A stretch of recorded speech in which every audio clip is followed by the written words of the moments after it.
Hi, welcome. My name's Middia Pitkin, and today we're going to be doing a chair floor exercise, or as you can see, I'm on a ball. If you have a physio ball, you can use a physio ball.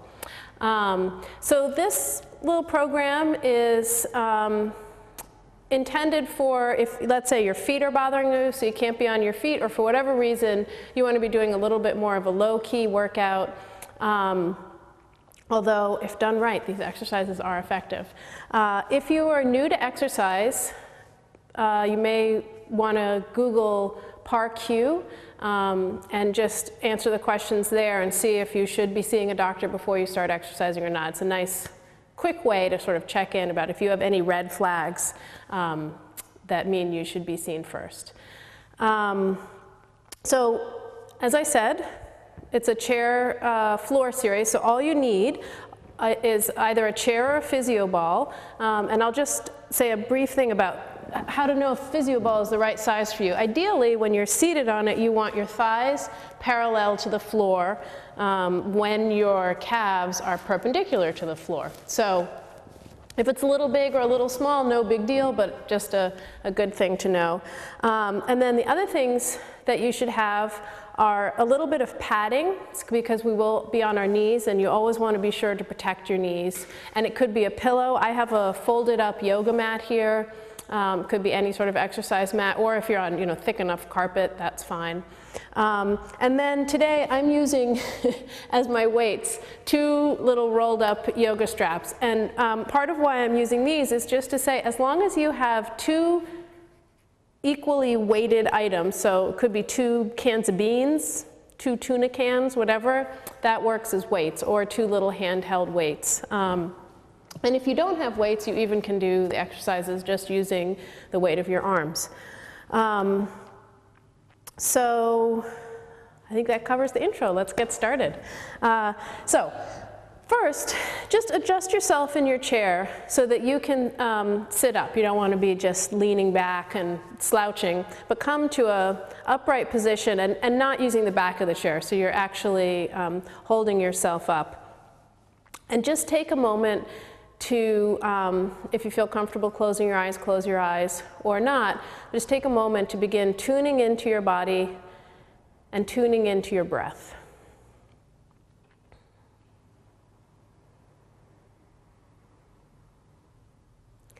And begin to deepen your breath.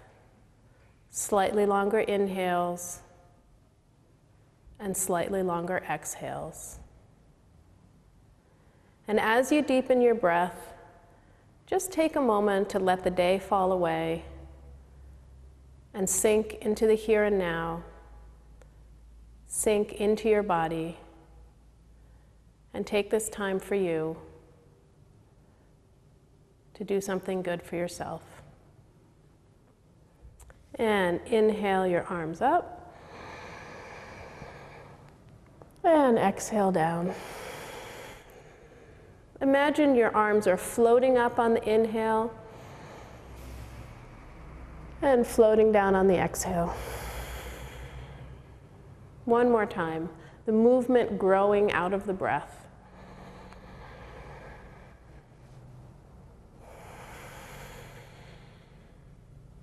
Good. And some nice full shoulder circles, feeling your shoulder blades moving on your back, as large a movement as possible, and reverse. And just because we've started moving doesn't mean that you can't continue with those nice full breaths. Now hands on your shoulders, elbow circles.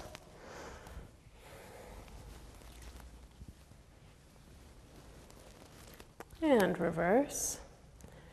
And pay attention to how round your circle is. Sometimes we can find little portions of the circle that we don't want to go to, that's a little harder to. If it's pain that's keeping you away from that spot, by all means avoid it. But if it's just that it's just sort of hard muscularly to get there, then work extra hard to get there. And that is one thing I forgot from my introduction. Always listen to your body first and then your instructor. So if anything causes you pain, especially if it's joint pain or a sudden sharp pain of any kind, back off. Modify, stop, whatever you need to do, but be sure to take care of yourself. Okay, so palms face up, nice full arm circles. And begin to spiral in. So we're still going in the same direction, still keeping palms to the ceiling and spiraling in. You want to spiral to a point that's a little bit ahead of you. That's actually more neutral for your shoulder girdle. And being as precise as possible. And reverse your circles, spiraling out. And coming to full circles. And release. And grounding, feeling this side heavy into your seat. Reach one arm up, take a nice deep breath. And release. And now this side sinks and reach up. So you're trying to get as long from your hand all the way down to your sits bone as possible. And release. And now both arms reaching up, lengthening your torso, and release. Good. Okay. So, as I said, you absolutely can do this without weights. And especially if you're starting exercise, I would, for the first time in a long time or ever, I would try it without weights first, just to make sure you don't have any shoulder pain. So I call this goal post position, like your end goal there. And you just exhale, arms up. And back down. And exhale up. And back down.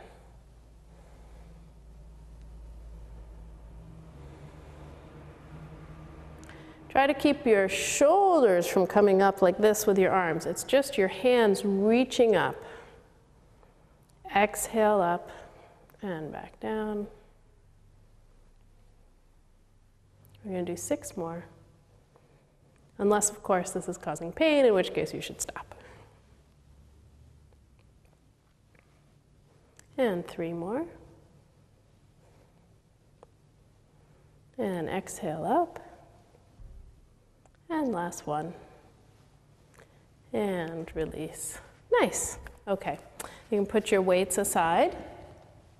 And this one, the real trick here is try to keep your hips as stable as possible. It becomes a very different exercise if you include that stabilization. Then you're also working your core. So you're going to extend one leg straight and then the other. I haven't done these on the ball in a little while. Extend one leg and the other. And the reason we alternate sides is because that challenges your core much more than if you keep doing it on the same side. And if that feels too easy, when you extend your leg, lift it up a little bit higher. Extend your leg, lift it up a little bit higher.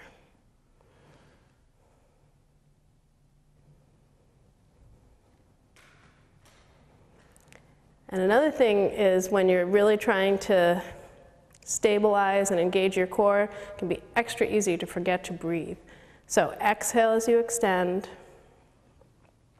Exhale as you extend. Or whatever rhythm of breath works best for you, as long as you're still breathing. And 4, 3, 2, and last one. Good. So this next one is now all about this stabilization. So trying to keep your hips from moving, and you're going to lift one leg and then the other.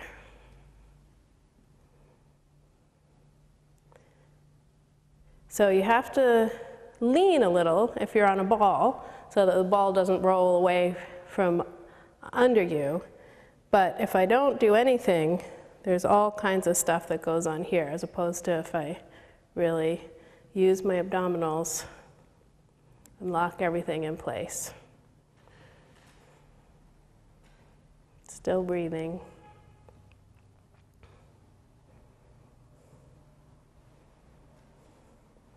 And the lean that I'm doing is less necessary when you're in a chair, because chairs don't tend to roll. I suppose you could be on a desk chair. And 4 more.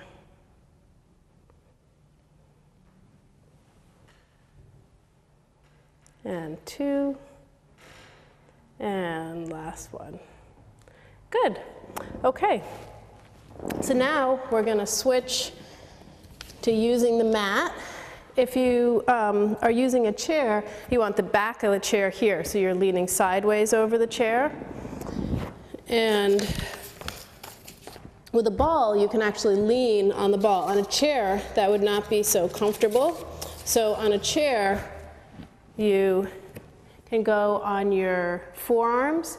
Now, and you can also be on your forearms on the ball. If you're on your forearms, you want to be sure that you're not collapsed into your shoulders, but rather using your muscles and actively engaging to hold yourself up. And here too, stabilizing the hips is a key component of this exercise. So you're going to slide one foot back and lift, and it's a very small lift because you don't want to extend the low back. And then the other leg, and lift. Alternating sides. And extend, little lift.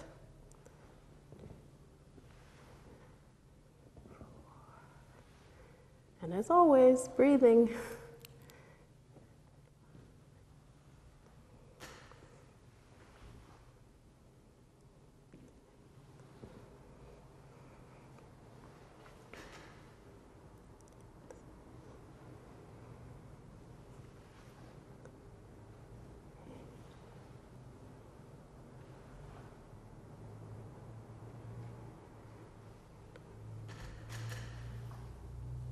So there's 10. We're going to do 10 more.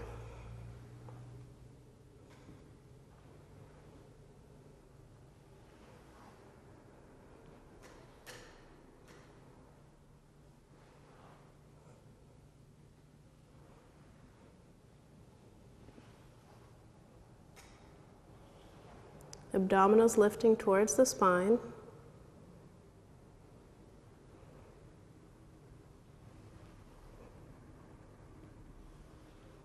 And 4 more.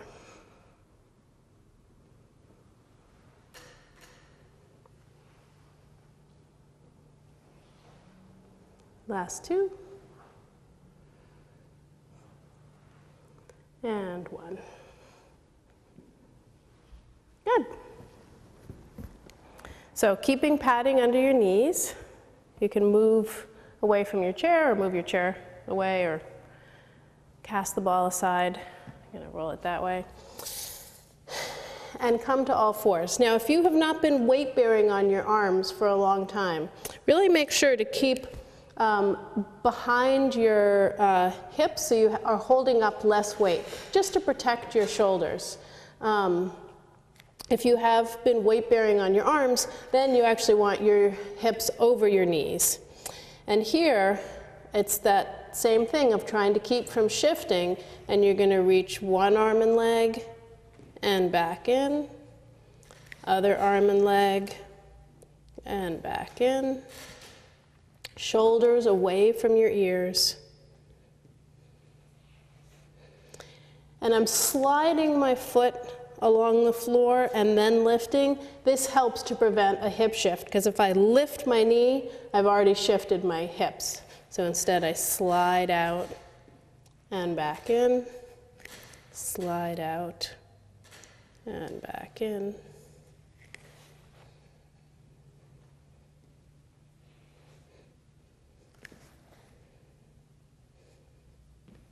I hope you're still breathing.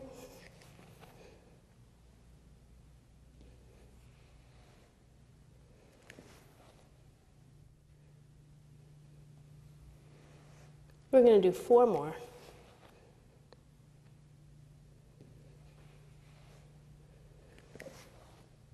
Now, if this is feeling easy, either you're very, very fit or you're shifting.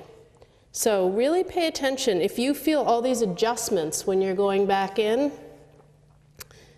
that means that you have room for improvement. And last one. No, that's the side we started on. 1 more, so we keep it even. Good. Okay, so if you have a mat, you can unfurl it. You don't have to have padding for this. It's just a little more comfortable perhaps if you do.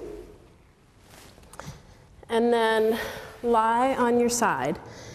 Whenever you're lying on your side, you want to have your head resting so that you're in neutral spine.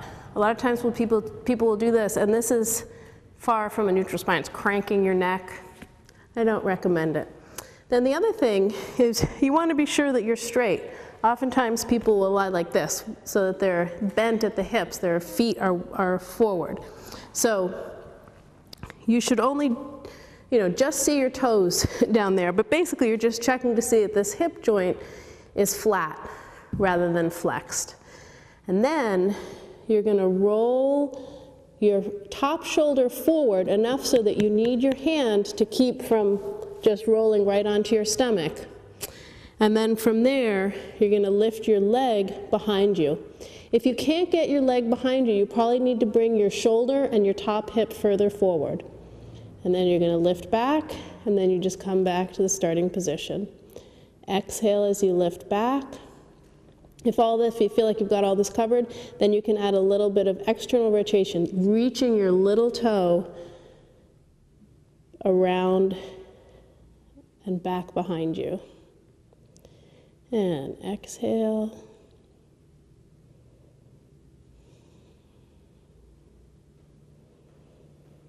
You also want to make sure that your abdominals are at least somewhat engaged so you're not collapsing into your low back when you do it like that. Rather keeping lifted and just lifting the leg within the hip joint. And 2 more. And last one. Good. Okay, now we're going to do the other side. So, once again, making sure that you have your hip joints straight and that your head is resting flat rather than cranked. Roll forward. So you really need this top hand for support. Abdominals engaged, and lift back. Exhale as you lift, but really, as long as you're breathing, it's all good.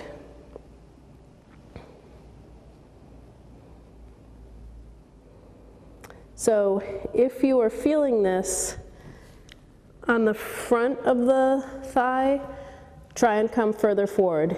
You want to be feeling it further back, pretty much on the side of the butt.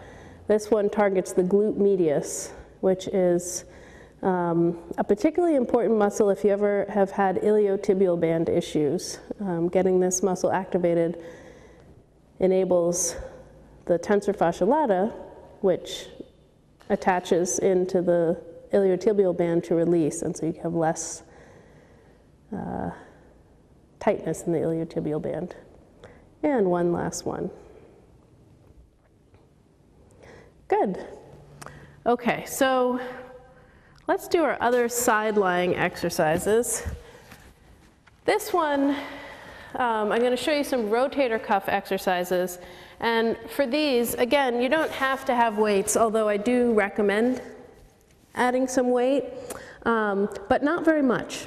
Even like an Olympic level athlete should be doing no more than 5 pounds for these exercises. So, a couple little tuna cans, or 1 tuna can, actually, excuse me, is just perfect. So here, you can bend your knees so you're just nice and comfortable.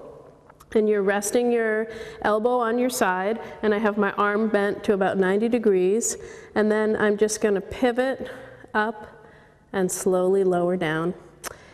And sometimes people will, find, oh, it's uncomfortable if I go to here. Just avoid any range of motion that causes discomfort. And you want to be pivoting around the elbow. So sometimes people will often do sort of more of like a swinging action, but you want to try and keep your elbow right in the same spot and pivot around it. And keep breathing.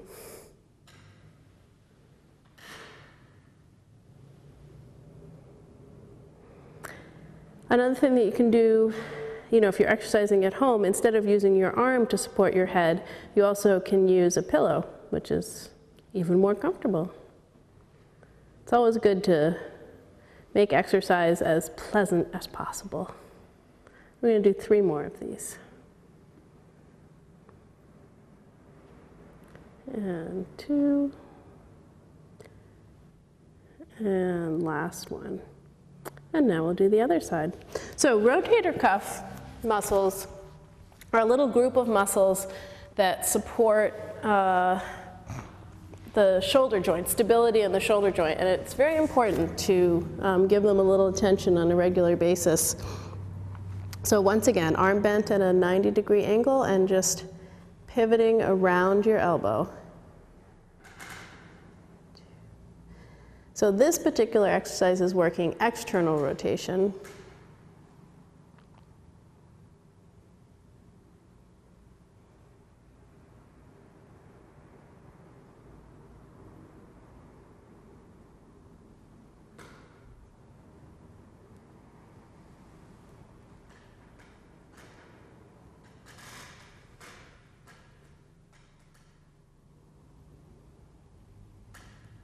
And we have 5 more.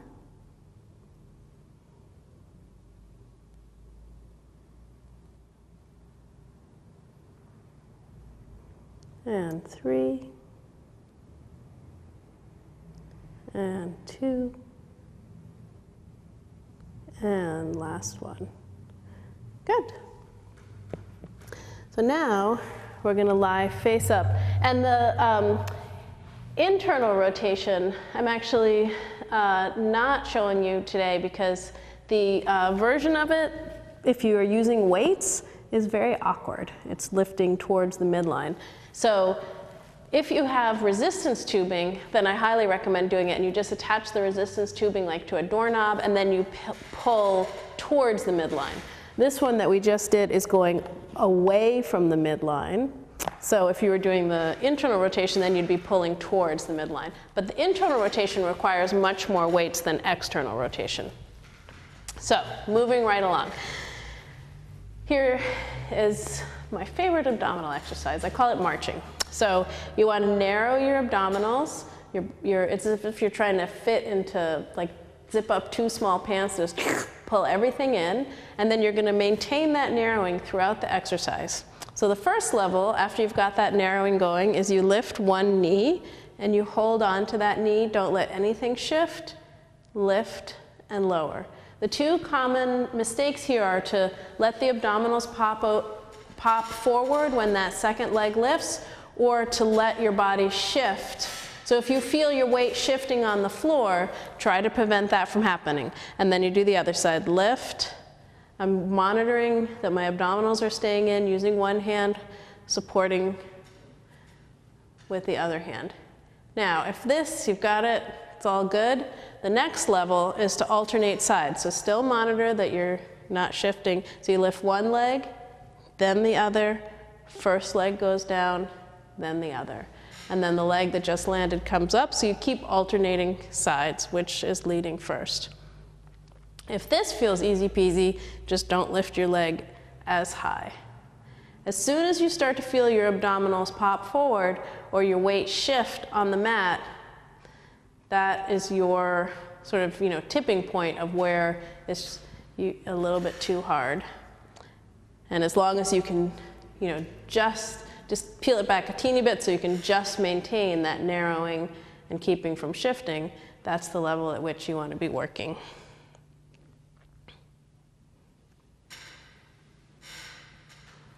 And rest.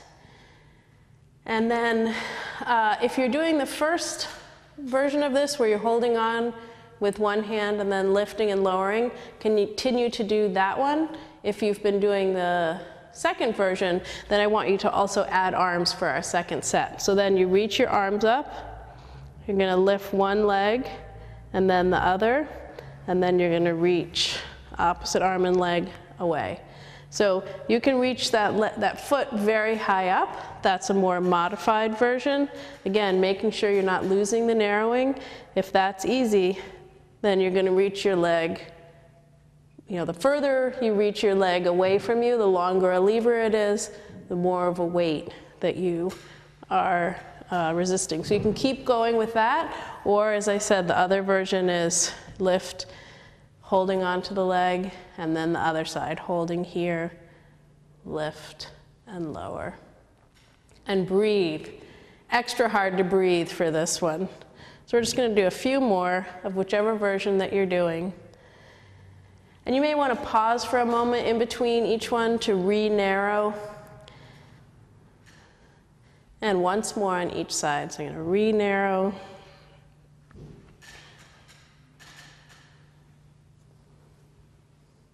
And last one.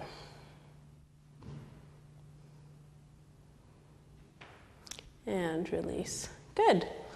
So now we're going to do a stretch. I want you to cross one ankle over your other knee. Hold behind the knee, and then you can just press the stretching leg knee away if you want more of a stretch. And you can pull your ankle towards you. Another version is to hold both hands behind and push with your elbow, just whatever's comfortable to assist the stretch. And whenever you're stretching, deep breaths really help to cue the muscles to release. And then we're going to pull the knee across to the opposite shoulder and then keep pulling that ankle towards you, just shifting the sort of emphasis of the stretch, as it were. And release. And now we're going to do the other side. So now you're going to cross this ankle over this knee, press the knee away, pull the ankle towards you. Nice full breaths.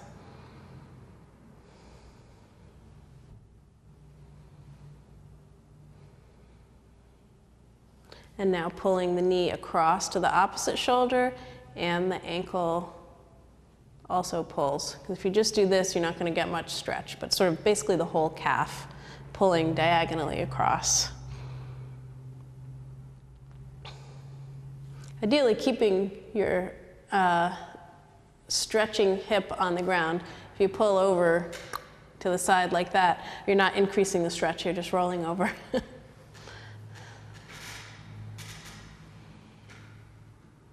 And release. Good. One last stretch. So if you're using a yoga mat, fold it up so you have enough padding. Or get your pillow for under your knees.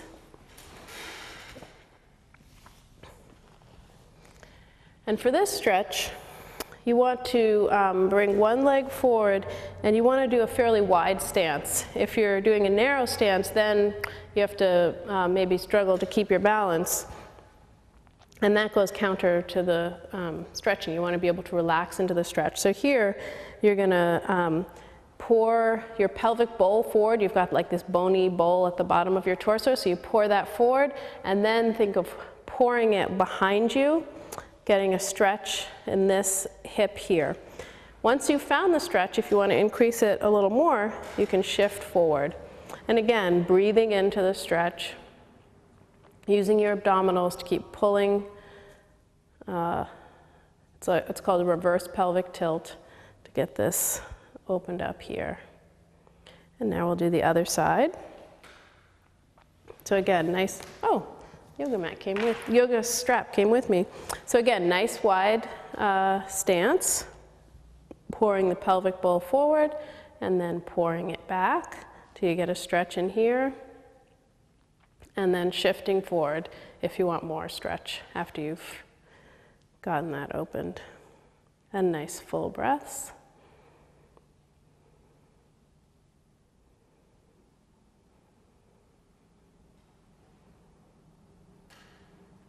And release.